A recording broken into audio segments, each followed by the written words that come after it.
আসসালামু আলাইকুম। এই যে মোরগটা দেখতেছেন, এই মোরগটার একটা গুণ আছে, সেটা হলো রাত 1টার দিকে একবার ডাকে, আর ফজরের যখন আজান দেয় ঠিক তখন ডাকাডাকি করে। খুব ভালো লাগে গভীর রাতে মোরগের ডাক, অনেক দূর থেকে শোনা যায়। তো আপনারা যারা গ্রামে থাকেন তারা অবশ্যই চেষ্টা করবেন যে দু একটা মুরগি পালার জন্য, কারণ এটা হলো বাঙালির ঐতিহ্য।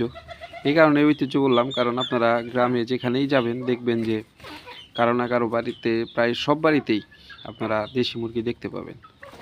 তো সবাই পালার চেষ্টা করবেন, শখ করে হলেও 2টা পালবেন, আল্লাহর রহমতে ভালোই হবে।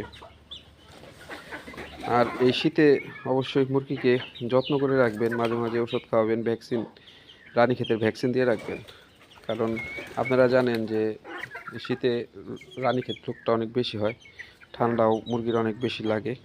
তো সবাই সবার জন্য দোয়া করবেন, আমার জন্য দোয়া করবেন। ভালো থাকবেন সবাই। আসসালামু আলাইকুম।